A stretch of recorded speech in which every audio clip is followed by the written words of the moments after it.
Hey, hello guys, my name is Mia Marie and you are currently watching my Synastry Compatibility series where I go through all the 12 signs, sun signs, and how they get along. Now, as a general disclaimer, we reference so much more than just the sun sign for compatibility, but the importance of the sun and understanding someone's sun sign and accepting it and supporting it is that the sun sign describes the motives, the behaviors, the experiences that contribute to someone's sense of sanity. So we're not talking so much about what someone needs emotionally or how they flirt or what makes them great in bed, all of those very, romantic topics. We're talking about how to support someone's vitality, someone's sense of self, and someone's healing human journey.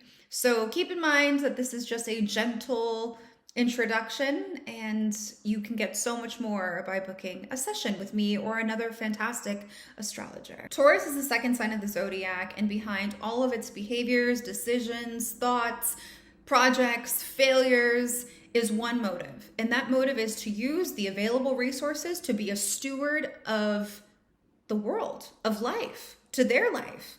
They want to be sustainers in whatever they're doing. They want to be masters of their craft in chase of spiritual enlightenment. Taurus is ruled by Venus, and Venus is the sign of beauty and sensuality and comfy. It's the yum factor. And so Taurians will use their five senses. They'll rely on their five senses to figure out the world and what they can and can't do. There are psychological correlations between a Taurus character and a toddler, a 2-year-old. And one of the things that you notice about 2-year-olds is they call it the terrible twos. This is when everything is mine and the answer is no.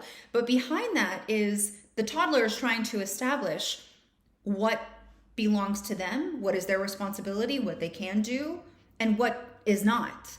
And so that is reflected in Taurus's personality. Taurians are known to be control freaks, anal retentive, withholding. If they're in a new environment, they're going to create this wall that protects them from you because they're trying to collect as much information. Again, the learning thing, paying attention to everything.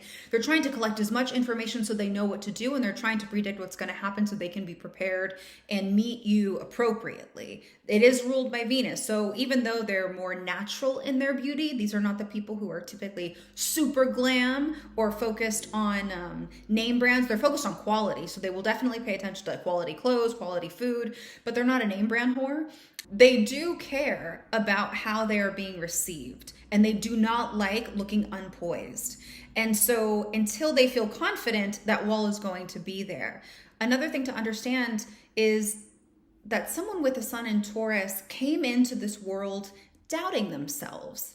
Now, they can just think that they have a harsh inner critic, but what's actually happening is that their soul is learning how to function without mom. They're stepping away from Aries, right? Aries is step 1, Taurus is step 2. They're learning how to function alone. And in order to function alone, you learn very quickly. You have to walk. You have to learn how to walk.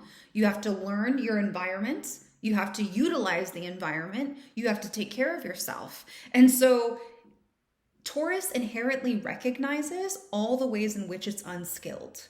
And it will be presented time and time again because they are developing, God given that you're growing and you're learning the lessons as you go. Every time you start something new, there is that initial immediate recognition of, oh, I'm here and I should be here. And Taurus learns that it is someone of value by meeting failure with a positive attitude, by trusting in its gut instincts, by following and developing its interests and skills. It wants to be someone who they can rely on. And the way that it shows up is that they are someone that you can rely on.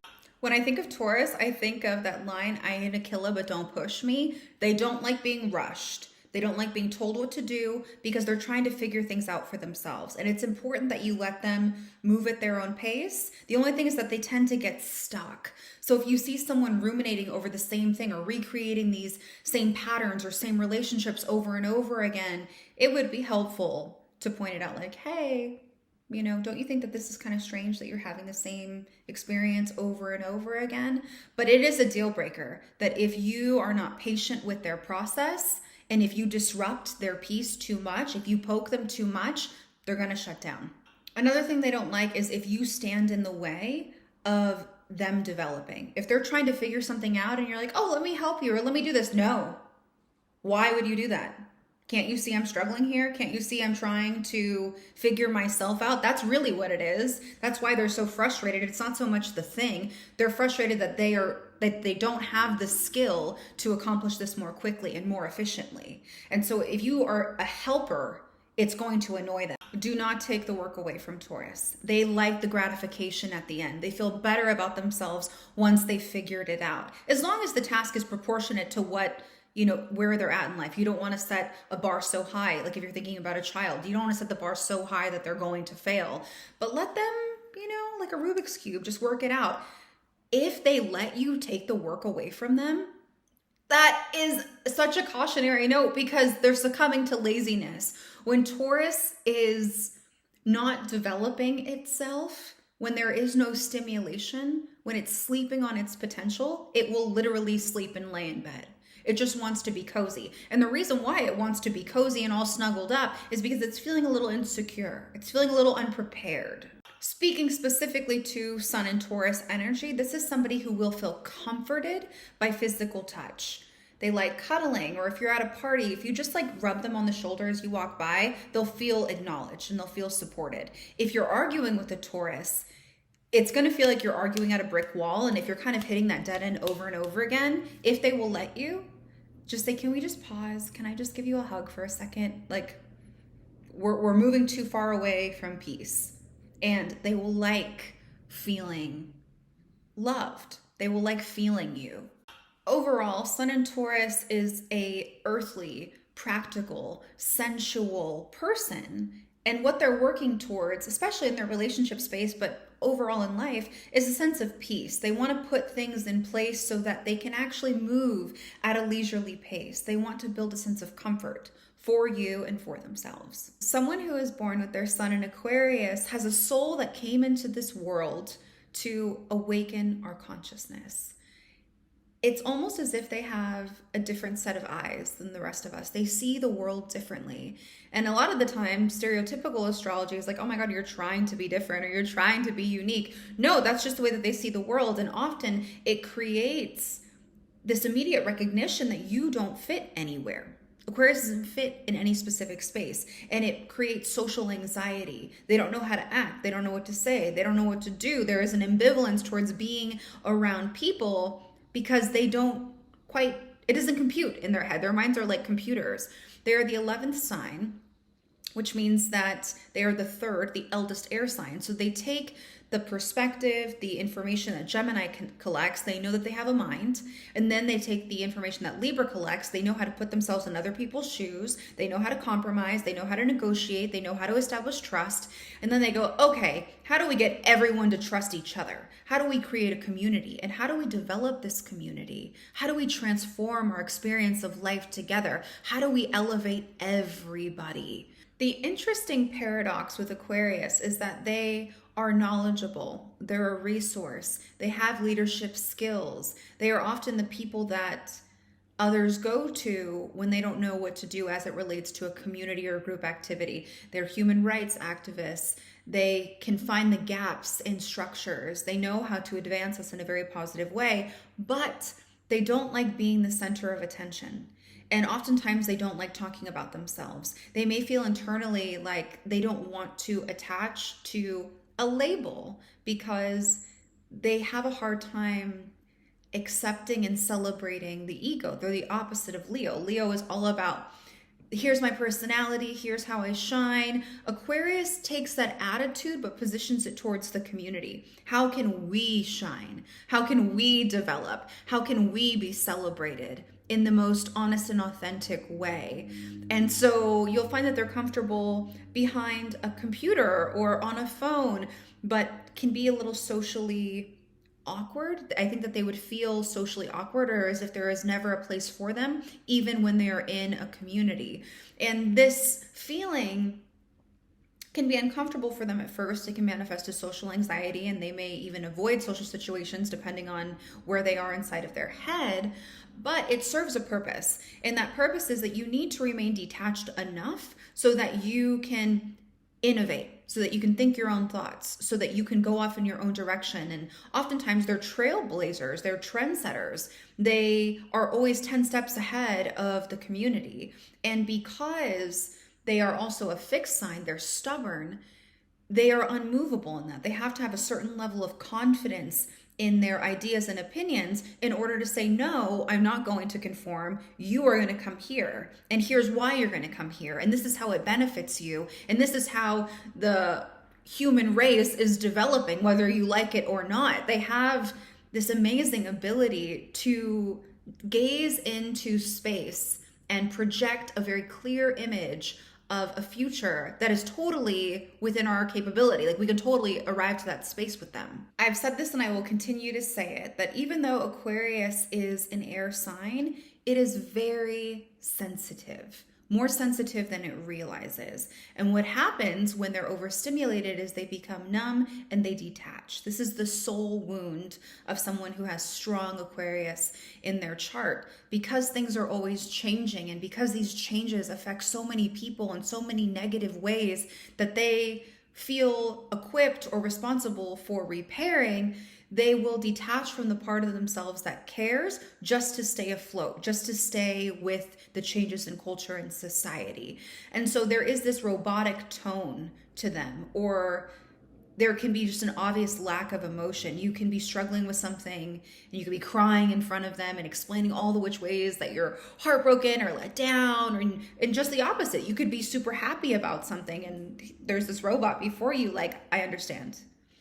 The way of loving is that they've often researched what you're going through and what's going on in your brain and how humans typically act and how to repair that specific thing. And so they're able to like spit back this report to solve your problem, but it can be hard for them to stay in the emotion or to sympathize with you. And it's not a reflection of how much they do or don't care about you. It's more so a reflection of their internal state of being. It's hard for them to access emotions. Surprisingly enough, however, they make excellent partners because they understand the Libra lesson of trust and compromise. But they also are not looking for something hot and fiery, that flirty fling that Gemini wants. They want a friend. They understand that if they are going to commit to something long-term, they have to be with someone that they like.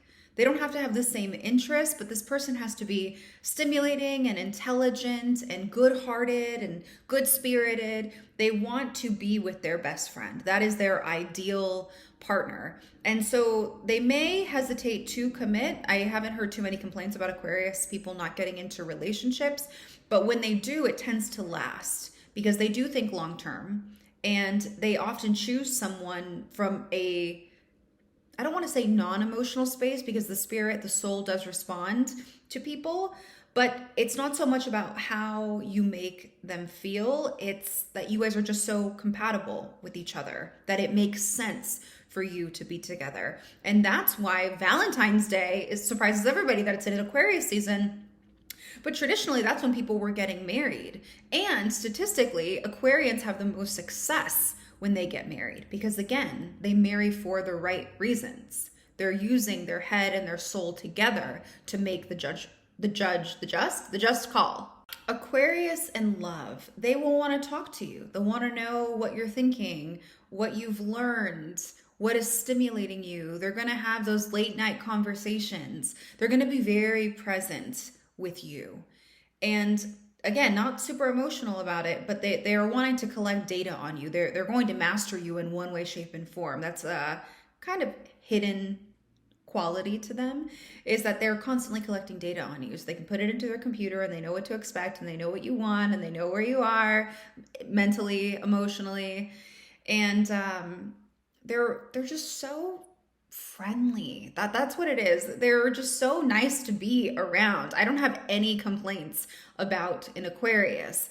Now, some downsides to dating an Aquarius, or not downsides, but what they don't like, is they don't like somebody who is negative, emotional, or moody, because it flies in the face of their energy. And it's not so much that you affect their mood, it's like what you're saying and what you're doing is irritating and inefficient and a waste of time. And those are all things that they prize. They like being efficient. They like using energy positively. And if you're focused on things from the past or things that you can't control, then you're not making good use of this brilliant brain that you have. Another thing they won't like is if you're impolite or rude to other people, or if you don't care about social movements, if you are mispronouncing people's names after they've corrected you, if you're not in the know about what communities are working through what, or if you have a blatant disregard for the overall quality of humanity in people's lives, they will have no respect for you, because this is what their life is about. They are in service to people. They are trying to break the minds, the structures that keep us bound and limited and trapped in a pastime. And so you embodying that energy, it's like, oh my God, no, you're the enemy, you're the foe. Aquarius is ruled by Saturn and Uranus. Uranus is the modern ruler, but Saturn is the traditional ruler. And so typically you have two types of Aquarius. And what's interesting is that they embody both of them at different times of their life. So either the Aquarius person comes in very quirky, atypical, doesn't fit in, and then as time goes on, they become more Capricorn-like. They're more serious and they're about the mission and the rules and following protocols. Or you have someone who ages backwards, who is all about the rules and tools and following what authority says and doing what you're supposed to do. And then they get really quirky in their older years. So it just depends. Now, going back to deal breakers, Aquarians are rebellious by their programming. They come into this world needing to stir shit up, needing to awaken our consciousness to pull us along. If it weren't for Aquarians, we wouldn't have women's rights. We wouldn't have gay rights. It's that energy that progresses us as the human race. And so if they are trying to rebel against a specific structure and they're starting to embody that rebellious energy, and you shun them and you further ostracize them, if you are not a friend or an ally in their development and experimentation, they're going to want to leave you because they're stubborn. That's what they do. They dig their heels in. They won't be emotional about it. They won't yell at you. They won't raise their voice. They won't criticize you. They'll just sit you down and say, this isn't working out. I don't think we're a good match. And they can do this because their passion is towards people, groups, social reform. And so they don't inherently want or see the need for a partner unless they have a partner who, is truly a partner and shows up for them and supports them. Then they understand the value of that relationship. But until that point, if you're just a nuisance, if you're just another critic, if you're just someone who makes them feel more weird than they already feel, what's the point of having you? See your way to the door. Thank you. Bye. I will say this though. One thing that I've noticed through working with clients with Aquarius placements is that once they are in a committed relationship, and they have in their minds that I'm going to be with this person for the long run, if they actually have married somebody and it's not working out, it can take them a long time to actually leave. And it's because they're committed. They're stubborn. They're a fixed sign.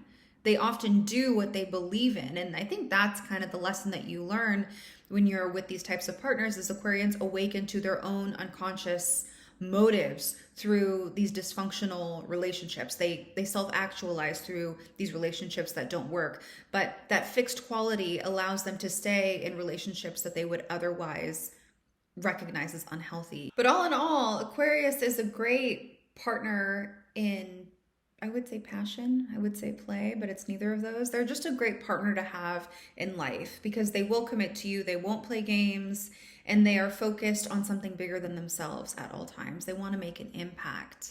They want to help us all grow and develop. Sun in Taurus, Sun in Aquarius, an unexpected best friend is what I think I would call this if I were naming these. Maybe I should. Okay. Anyways, so to begin with, these two are elementally different. We have to start off with textbook astrology. We have Earth and Air, which means that their rhythms are opposite. For example, on a Saturday morning, when it's time to rest and recharge, a Taurus is going to want to make a nice meal, a cup of tea, be all cozy on the couch. And Aquarius is going to want to go to the streets. And it's not because Aquarius has more energy, it's because Aquarius needs energy. Taurus wakes up being recharged, and Aquarius wakes up feeling drained. It generates energy by moving its body. And so there may be a little bit of a mismatch as it comes to what we spend our free time doing and how we manage our energy, but it's not so much of an issue because Taurus and Aquarius both don't mind doing things independently, and also Aquarius seems to be really flexible even for a fixed sign. So speaking of which, these are both fixed signs, which means that they are stubborn. They are focused on sustaining whatever they are currently working on, and they are generally unmovable. They have a certain perspective and they will stick to it, and that makes their relationship really strong because these two people are not the types to jump into relationship for shits and gigs, unless you have like a Taurus with Gemini placements or an Aquarius with Sagittarian flavors or even Piscean flavors could make this a little bit harder to nail down.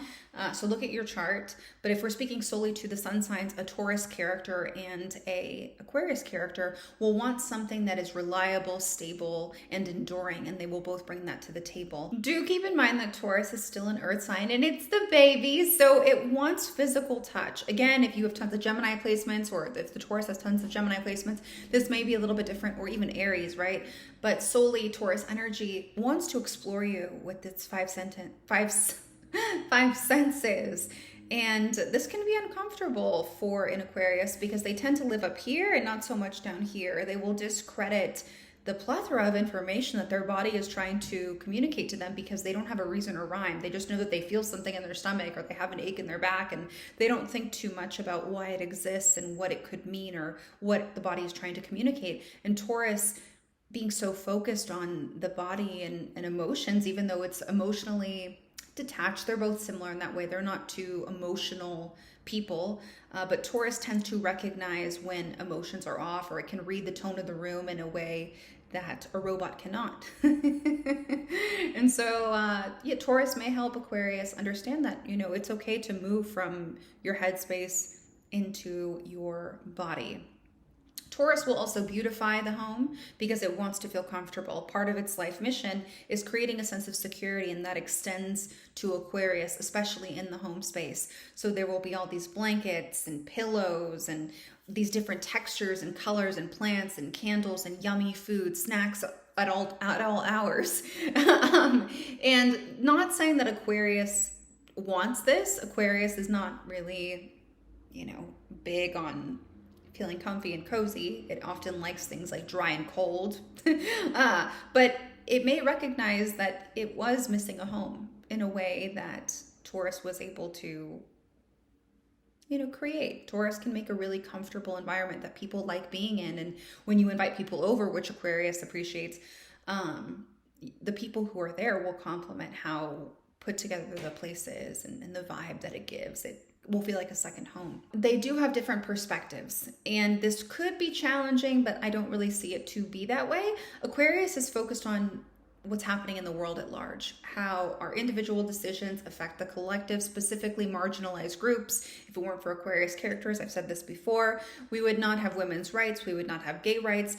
This is the energy that says, there's a gap in this structure, humans have evolved, why haven't we made the necessary adjustments to the structures to reflect our growth and development?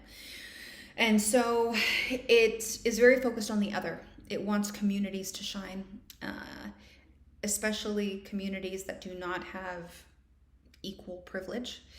While Taurus's greatest work is something that would be considered selfish, on a soul level, a Taurus person comes into this world questioning its ability to take care of itself and its family. And so it spends a great majority of its time proving itself to itself by acquiring a specific skill and then using that skill to be of service to the immediate community. So it's not thinking so much about a global perspective, but how do I take care of myself? How do I take care of my partner, my family, my extended family? And so they are both kind of using their energy to serve communities, but Aquarius is doing it in a really big way. So it's very rare that their line of work will intersect because, again, they're focusing on different things, but they do complement each other really well. Both of their sanities hinge on them being a steward of sorts. Some problem areas, because all relationships have them. Taurus, its second favorite word, because its first favorite word is no. It's all about boundaries. But its second one is mine. In fact, a Taurus probably knows that it likes you a lot because when it sees you, it's like, oh, that's mine. That's all me right there. That is a very Taurian character trait, behavior, thought. That's mine. Aquarius doesn't like to be owned. And most people don't like to be owned. And Taurus doesn't mean like I make all of your decisions for you. It's kind of similar, and I hate to say this, but this is just what comes to my mind. Like Taurus owns a car. It owns a cat, which means that it is in service to that thing. It's using all of its energy to make sure that thing, your relationship, thrives. And so it's not so much wanting to control your every move, but it does expect to feel that way in return. And Aquarius's heart is so big that it is for everybody, and it can make Taurus feel not so special. And Aquarius might feel smothered by the perceived control that Taurus wants, but Taurus just wants to know that it's number one. And I don't know that Aquarius would agree that Taurus is number one. I think that its focus is bigger, as I've been saying. Another problem area would be that they are both stubborn, and loosening your grip on what you believe to be true and what you want is incredibly hard for these people, and they are working in opposite directions. So you can find that when these two fight, they both detach, they get quiet, they stonewall. Low functioning would be stonewall. High side would be, you know what, we're just too heated right now. Can we pause this, right? For a Taurus person, if they can just say, can we pause this? Just give me a hug for a second, like remind me that you love me and that this is a problem outside of us, me and you. And then let me go into my room and figure out, how to do this. Because Taurus really only gets flustered when either it knows what it wants and it's not getting it, or it doesn't know what to do next to solve the problem. Taurus is very solutions oriented, and so is Aquarius. And so they will both need their time privately to understand and try and integrate what the other person is bringing to them. And so that takes time. Another problem area could be if you guys are in a group setting and Taurus wants to do something that the rest of the group doesn't want. Aquarius will look at, the numbers and say, well, we all want to do this and we want everyone to have a good night, so we're going to go this way. And Taurus will dig its heels in and say, I don't care about everybody else. I care about what I need right now. And what I need is to go home and be cozy and make a pizza or whatever it is that Taurus wants to do. And so again, the misalignment with perspectives can show up in subtle ways. But the way that I see that panning out is because Taurus is so stubborn and fixed and they're focused on themselves, I don't see them demanding that Aquarius go back with them. I think that they would, in a pleasant way, part ways and be like, okay, I'll see you when you get home. Like everything will be all cozy and warm and ready for you. And I'll be in a better mood once my tantrum is over, is what what Taurus would probably say. But yeah, that's what I have for you. This is just one component of literally 2,000. So if you would like to explore either your birth chart more deeply or your relationship chart, you can find me at wellandrising.com/services. Toodles.